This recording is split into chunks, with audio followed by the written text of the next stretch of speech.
이 시간에 함께 보실 말씀은 히브리서 1장입니다. 히브리서 1장 1절에서 3절까지 말씀 보도록 하겠습니다. 옛적의 선지자들을 통하여 여러 부분과 여러 모양으로 우리 조상들에게 말씀하신 하나님이 이 모든 마지막에는 아들을 통하여 우리에게 말씀하셨으니 이 아들을 만유의 상속자로 세우시고 또 그로 말미암아 모든 세계를 지으셨느니라. 이는 하나님의 영광의 광채시요 그 본체의 형상이시라. 그의 능력의 말씀으로 만물을 붙드시며 죄를 정결하게 하는 일을 하시고 높은 곳에 계심 지극히 크신 이의 우편에 앉으셨느니라. 아멘. 네, 한 주간도 또 예수님의 사랑 안에서 또 예수님의 은혜 가운데 사셨을 줄 믿습니다.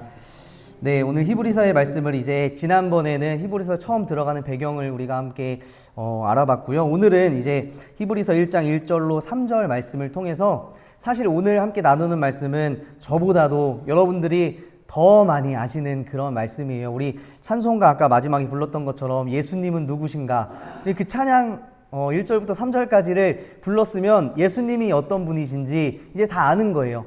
하지만 오늘 이 히브리서의 말씀을 통해서 우리가 이미 아는 예수님에 대한 내용이지만 또 함께 들으면서 다시 기억하시고 또 다시 한 주를 살아가는데 힘을 얻으시기를 바랍니다. 오늘 이 히브리서의 말씀을 이제 시작해서 우리가 이 예수 그리스도에 관한 이 지식 그리고 하나님에 대한 믿음이 충만해서 우리가 늘 예수님과 동행하시는 여러분 되시기를 바랍니다. 우리는 예수님을 믿고 또 예수님을 사랑하고 예수님과 함께 이 세상을 살아가는 주님의 자녀인 줄로 믿습니다. 맞으시죠? 주님의 자녀 맞으시죠? 그렇게 생각해 본다면 우리는 이 예수님에 대해서 성경에 나오는 예수님이 어떤 분이신지를 우리는 잘 알아야 합니다. 꼭 성경을 알아야 구원받는 건 아니지만 세상 가운데 우리가 그리스도인으로 살아가기 위해서는 성경적 지식과 또 우리의 기도를 통해서 또 하나님과의 만남을 통해서 체험적 지식이 균형이 맞을 때 온전한 예수님을 우리가 알 수 있다라는 거예요. 그래서 여러분들 성경을 공부할 때 내 생각과 내 가치관이 예수님의 가치관으로 성경의 가치관으로 바뀔 줄로 믿습니다. 그리고 또 내가 기도하고 하나님께 이렇게 나아갈 때 내 영이 변화되는 것입니다. 그래서 성경 공부만 많이 한다고 해서 올바른 신앙은 아니에요.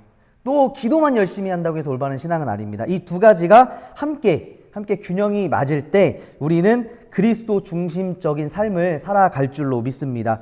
오늘 이 히브리서를 쓴 기록자는 창세기를 아주 잘 알고 있었던 사람 같아요. 먼저 히브리서 1장 1절에서 3절까지의 말씀은 하나님께서 이 세상을 어떻게 인도해 가시는지를 보여주는 말씀을 단 3절, 3절에 요약하고 있는 말씀입니다. 오늘 1절 말씀을 보시면 1절 말씀에 따르면 옛적에는 선지자를 통하여 하나님께서는 그의 백성들에게 말씀하셨다고 하시죠. 이 말은 과거에는 선지자들을 통해서 말씀하셨다는 뜻입니다. 이 선지자들은 어떤 사람들입니까? 선지자들은 하나님의 뜻을 맡아서 그 백성들에게 하나님의 뜻을 전하는 사람들을 바로 선지자라고 하죠. 그러니까 하나님의 신적인 명령을 수행하는 사람이 바로 선지자들이었어요. 하나님의 말씀을 대변하고 하나님의 말씀을 말하고 또 끌어오르는 그런 하나님의 말씀을 전하는 사람이 바로 선지자들이었다라는 것입니다. 그래서 이 구약의 선지자들은 하나님의 영을 받아서 계시를 받아서 말하는 사람들이었습니다. 그런데 이 선지자들과 또 여러 부분과 여러 모양을 통해서 말씀하셨다고 기록을 하고 있습니다. 1절에 보시면 이 말은 이 구약에 살아가는 모든 사람들의 삶의 모든 부분을 통해서 하나님은 우리에게 계속해서 말씀하신다라는 뜻입니다. 예를 들면 이 사람들이 지키는 절기를 통해서 우리에게 말씀하시기도 하고 어떤 율법의 제사를 통해서 우리에게 말씀하시기도 하고 삶의 모든 부분을 통해서 우리에게 말씀하셨다라는 뜻이죠.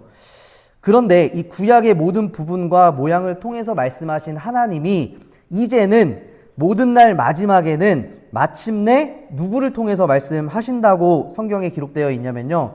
2절 말씀에 보시면 이 모든 날 마지막에는 누구를 통하여 말씀하신다고 그러시죠?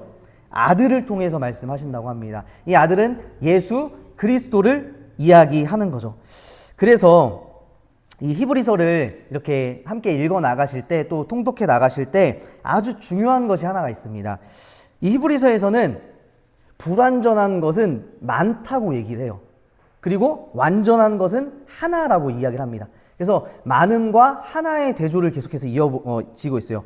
많은 선지자들을 통해서 말씀하셨지만 그거는 불완전하다는 거죠. 그런데 오직 한 아들 예수 그리스도를 통해서 완전하게 말씀하셨다라는 것이 중요합니다. 그래서 이거를 잘 기억하고 히브리서를 읽으면 좋을 것 같습니다. 그래서 이 끝날에는, 마침내는, 마지막에는 아들을 통하여 우리에게 말씀하시는 하나님이라고 할 수 있습니다.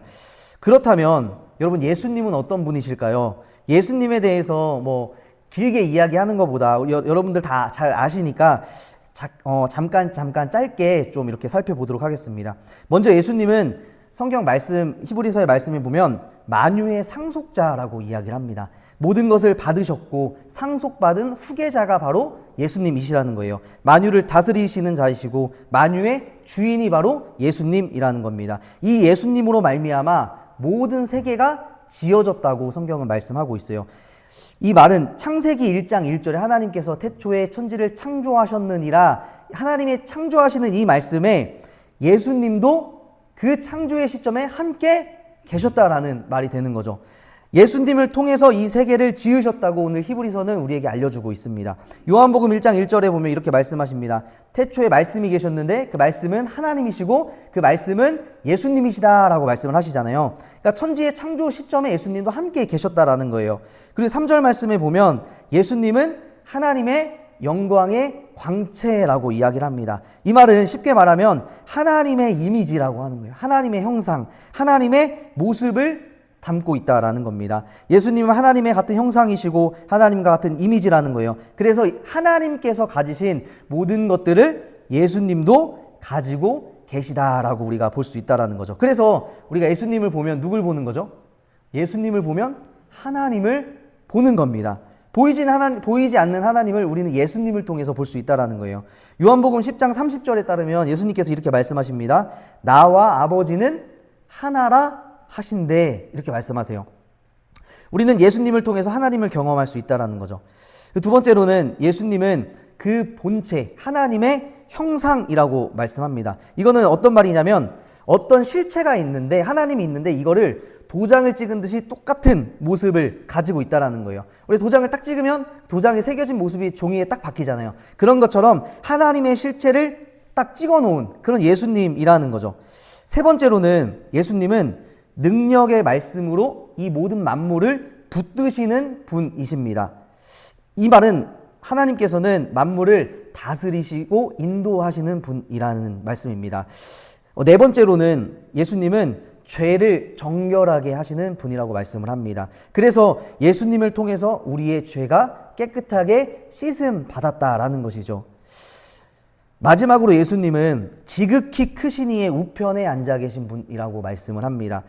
예수님께서 십자가에서 죽으시고 부활하시고 승천하셔서 하나님의 우편에, 오른쪽에 영광의 자리에 앉아 계신 분이 바로 예수님이시다라고 오늘 성경에서는 말씀하고 있어요. 그래서 히브리서 1장 1절에서 3절까지의 이 말씀을 단 3절을 말씀을 보면 이 히브리서 기자가 이 구약에 관한 말씀을 정말 다 잘 알고 창세기 1장 1절부터 예수님이 승천하신 그때까지의 어떤 이야기들을 단 3절로 압축 요약하고 있다고 볼 수 있습니다. 창조하신 하나님, 또 구속하시고 하나님 우편에 앉아 계신 하나님까지를 정리하고 있다라고 볼 수 있습니다. 하나님은 태초부터 계셔서 세계를 지으셨고 하나님의 영광의 광채이시고 하나님의 형상이시고 말씀으로 온 세상을 붙드시는 분이시고 죄를 정결하게 하시는 분이시고 지극히 크신 하나님 우편에 앉아 계신 하나님이, 예수님이 바로 여러분들이 믿으시는 예수님이신 줄 믿습니다. 우리가 예수님을 믿을 때 맹목적으로 믿을 수가 있어요. 나 예수님 믿어. 그래, 나와 함께 하시는 그 나의 죄를 용서하신 분, 그 예수님을 내가 믿어라고 할 수 있지만 성경 말씀은 이렇게 예수님을 많이 표현하고 있다라는 거예요. 이런 말씀을 통해서 우리의 삶의 지경이 넓혀진다라는 것입니다. 우리가 마지막으로 한 가지 생각해 볼 것은 예수님은 하나님의 형상이라고 말씀을 하시잖아요. 성경 말씀에 보면 예수님은 하나님의 온전한 형상이시다라고 말씀을 하고 있습니다. 하나님은 어떤 분이신데 도대체 하나님은 어떤 분이신데 예수님이 그 하나님의 온전한 형상이시냐, 이런 우리가 생각을 해볼 수 있는데, 창세기 1장 말씀에 보면 하나님이 어떤 분이신지 무슨 일을 하셨는지 나오고 있어요. 우리 창세기 1장을 한번 찾아서 읽어보도록 하겠습니다. 창세기 1장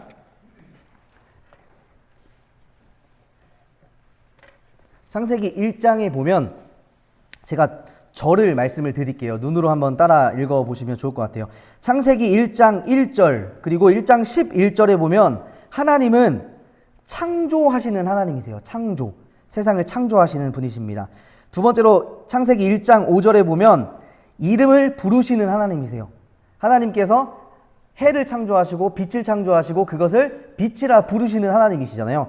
그래서 이름을 부르시는 하나님의 모습을 볼 수 있습니다. 그리고 1장 5절에 보면 그 피조물들을 보고 뭐라고 말씀하시죠? 보시기에 좋았더라. 그러니까 하나님은 창조하시고 그것들을 보시며 좋다라고 하시는 하나님이십니다. 1장 22절 말씀에 보면 하나님께서는 복을 주시는 하나님이라고 나와 있습니다. 하나님께서는 복을 주세요. 그리고 2장 2절 말씀에 보면 하나님께서 창조를 다 마치신 후에 뭐 하셨죠? 하나님께서 안식하셨어요. 안식. 이 안식은 쉬셨다라는 거예요. 하나님이 쉼을 가지셨다라는 겁니다. 2장 3절에 보면 하나님께서 그 안식일을 어떻게 하셨죠? 복되고 거룩하게, 거룩하게 하셨습니다. 그러니까 하나님께서는 거룩하게 하시는 분이라는 거죠. 마지막으로 창세기 2장 7절 말씀에 보면 하나님께서 인간을 만드시는데, 인간을 만들어 넣으시는데 하나님께서 그 흙으로 사람을 빚으시고 그 안에 무엇을 부어 넣으셨어요? 생기를, 그러니까 생명을 불어 넣으시는 분이시라는 거죠. 그래서 여기서 우리가 살펴본 것처럼 이 8가지의 모습, 하나님의 모습, 이 모습을 예수님이 그대로 가지고 계신 분이시라는 거예요. 이 구절들에서 예수님은 하나님의 형상이라고 말씀하시는데 예수님은 창조의 능력을 가지신 분이라고 히브리서 1장 2절에 말씀을 하고 계세요. 그리고 예수님은 복음서에 보면 많은 제자들을 부르십니다. 제자들을 부르시고 그들의 이름을 불러주시고 그들을 구원해 주시죠. 그리고 요한복음 13장 6절에 보면 하나님이 세상을 이처럼 사랑하사 독생자를 주셨다고 말씀하시잖아요. 예수님도 이 세상을 지극히 사랑하셔서 그 사랑하는 세상에 자신이 사랑하시는 사람들을 구원하시기 위해 이 땅에 오셨다라는 거예요. 하나님께서는 좋은 시선, 하나님의 시선으로 이 세상을 바라보시며 좋다라고 말씀을 하십니다. 그리고 마태복음 5장에서 7장 말씀에 보면 산상수훈에서 예수님께서는 사람들에게 복을 선포하세요. 심령이 가난한 자는 복이 있나니, 애통하는 자는 복이 있나니. 이게 예수님은 복을 선포하시는 하나님의 모습을 가지고 계십니다. 예수님께서는 또 요한복음 19장 30절에 십자가의 계획을 다 이루셨어요. 테텔레스타이, 예수님께서 다 이루었다. 그러니까 계획을 완성하시는 분, 십자가를 완성하시는 분이 바로 예수님이시라는 겁니다. 그리고 성경을 잘 읽어보면 예수님께서 엄청 바쁘게 사역을 하셨는데 예수님이 꼭 쉼을 가지셨다는 것을 우리 성경을 통해서 알 수 있어요. 마가복음, 누가복음 이럴 때 보면 예수님께서 사역을 하시다가도 한적한 곳에 가서 항상 기도하시고 쉼을 가지셨어요. 이처럼 예수님도 쉬셨다는 면에서 우리에게, 여러분들에게 쉼은 아주 중요한 겁니다. 우리가 쉼 없이 살아가면 지칠 수밖에 없잖아요. 예수님께서는, 우리에게 하나님께서는 너희에게 쉬라고 말씀하시면서 다시 회복해서 다시 인생을 살아가라고 이렇게 쉬라고 명령을 하셨다라는 거예요. 그리고 또 예수님께서는 마태복음 5장에 따르면 거룩한 삶을 사시고 또 거룩을 계속 강조하시는 예수님을 볼 수 있습니다. 내가 온전하니 너희도 온전하라. 내가 거룩하니 너희도 거룩하라. 예수님 말씀하시죠. 그리고 요한복음의 많은 구절에서 예수님은 하나님과 같이 영원한 생명을 주시는 분이 바로 예수님이시라는 거예요. 그러니까 하나님의 이런 모습을 예수님은 그대로 다 가지고 계신다는 것을 여러분 항상 기억하시기를 바랍니다. 그래서 우리가 우리의 삶을 살아가면서 이런 생각 해볼 수 있죠. 나의 삶 속에 예수님은 어떤 분이신가? 내가 믿고 고백하는 예수님은 어떤 분이신가? 그저 우리가 하루 3번 기도할 때 예수님의 이름으로 기도했습니다. 아멘. 이렇게 예수님의 이름으로 기도할 때 그렇게 한번 불려지는 예수님인가? 아니면 내 삶에 정말 나와 동행하시는 예수님이신가를 한번 기억해야 될 줄로 믿습니다. 그래서 오늘 히브리서를 통해서 곧 하나님이 예수님이다 라는, 우리가 삼위일체 이런 거 하지 않아도 하나님은 곧 예수님이다라는 것을 성경 말씀을 통해서, 히브리서를 통해서 알 수 있다라는 것입니다. 마지막으로 제가 예화를 하나 드리려고 하는데요. 제가 존경하는 한 구약학 교수님이 계셨는데 그 교수님이 이런 말씀을 하세요. 구약과 신약 중에 어느 게 더 중요할까? 이렇게 질문합니다. 여러분들 구약과 신약 중에 어떤 게 더 중요할까요? 구약이 중요하다고 생각하시는 분, 신약이 중요하다고 생각하시는 분, 한 분 계세요. 이분은 구약학 교수님이시래요. 네, 이분은 뭐 예수님을 믿는 분이시지만 신약은 얇잖아요. 구약은 성경이 총 1189장이거든요. 구약은 929장, 신약은 260장으로 되어 있어요. 그러니까 분량 면에서도 거의 3배, 4배가 차이 나는 거예요. 그러니까 이 구약학 교수님은 항상 말씀하시기로는, 야, 그거 뭐 신약 얇은 책, 그거 뭐 연구할 게 어디 있냐, 구약이 더 중요하다, 이렇게 말씀을 하시는데, 많은 사람들이 지금 이제 손을 드셨는데, 왜냐하면 신약이 왜 더 중요하다고 생각을 하냐면, 신약에는 우리를 구원하신 누구의 이야기죠? 예수님의 이야기이기 때문에 신약이 더 중요하다라고 말할 수 있을 것 같습니다. 그런데 신약이 중요하다고 해서 구약을 보지 않아도 될까요? 구약 필요 없어. 예수님에 대한 이야기 아니잖아. 옛날 거잖아, 다. 신약만 봐도 우리가 충분히 신앙생활 할 수 있잖아요. 그렇죠? 그런데 이 구약은 어떤 면에서 예수님이라는 분이 아직 오시기 전이지만 예수님 없이 하나님의 백성으로 살아가기라는 점에서 구약이 중요하겠다라고 말씀을 하셨어요. 이 무슨 말이냐면, 여러분, 초대교회의 성도들이 가지고 있었던 성경은 신약 성경이 없었습니다. 초대교회 성도님들은 구약이 이들의 성경이었어요. 그리고 이 구약 성경을 가지고 신앙생활을 했어요. 예수님을 믿으면서. 그러니까 구약 성경과 그때 당시 예수님의 부활의 감격들, 예수님에 대한 기억들, 그런 감격들을 가지고 신앙을 지켰다라는 거예요. 근데 우리가 사도행전 4장 12절 말씀에 보면, 오직 구원을 받을 수 있는 유일한 길은 예수 그리스도의 이름밖에 없습니다. 이건 맞는 말이에요. 우리가 오직 예수님을 믿고 구원을 받는 건 맞지만, 그러나 우리의 인생 모든 것을 예수님으로 마치는 것은 옳지 않다라는 거예요. 내가 뭘 해도 예수. 예수님을 믿는 믿음으로 고백을 할 수 있지만, 우리가 구약에서 하나님이 우리에게 말씀하시는 이 말씀들, 구약의 하나님과 예수님은 동일하신 분이시기 때문에 그 구약 성경이 우리에게 던져주는 하나님의 메시지를 계속해서 듣고 하나님의 백성으로 살아가는 것이 아주 중요하다라고 이야기를 합니다. 구약에 예수님이 안 나올까요, 여러분? 어떻게 생각하세요? 우리 성경 공부 시간이니까 같이 얘기를 하면서 해도 좋을 것 같아요. 구약의 예수님이라는 단어는 없죠. 예수님이라는 단어는 없습니다. 그러나 그것보다 더 큰 전제가 있어요. 오늘 히브리서에서 말씀하시는 말씀입니다. 예수님은 곧 누구세요? 하나님이세요. 하나님은 곧 예수님이세요. 그러니까 구약의 하나님과 신약의 예수님은 본질적으로 같으신 분이시라는 거예요. 그래서 구약이 중요하다라는 겁니다. 그래서 이런 책도 있어요, 여러분. 십자가에 달리신 하나님이라는 책도 있어요. 십자가에서 예수님이 달리셨잖아요. 근데 십자가에서 달리신 하나님이라는 책도 있습니다. 하나님께서 십자가에 달리셨다고 생각해 보세요. 하나님께서 이 세상을 창조하신 하나님, 그 하나님께서 이 사람들이 만들어 놓은 십자가 형틀에서 하나님이 십자가에서 달려 죽어 돌아가셨다는 것. 이 말은 하나님께서 우리 인간들, 여러분들을 얼마나 사랑하시기 때문에, 그 죄인들을 얼마나 사랑하시기 때문에 이 세상을 만드신 그 하나님께서, 주인이신 하나님 예수님께서 그렇게 굳이 하지 않으셔도 되는데 인간이 만들어 놓은 형틀에서 십자가의 처형 방법 아래에서 순종하셨다. 십자가의 죽음을 당하셨다라는 것. 이게 바로 하나님의 전지전능하심이라고 말할 수 있는 거예요. 그래서 우리가 종종 하나님 전능하신 분이십니다. 전지전능하신 분이십니다. 이렇게 고백을 하는데, 이것은 뭐든지 다 하실 수 있다라는 뜻이죠. 그런데 이런 전지전능성을 가지고 계신 분께서 그걸 다 포기하시고 인간이 되시고 십자가에 낮아지시고 죽었다는 것은 전지전능함의 극치라고 말할 수 있어요.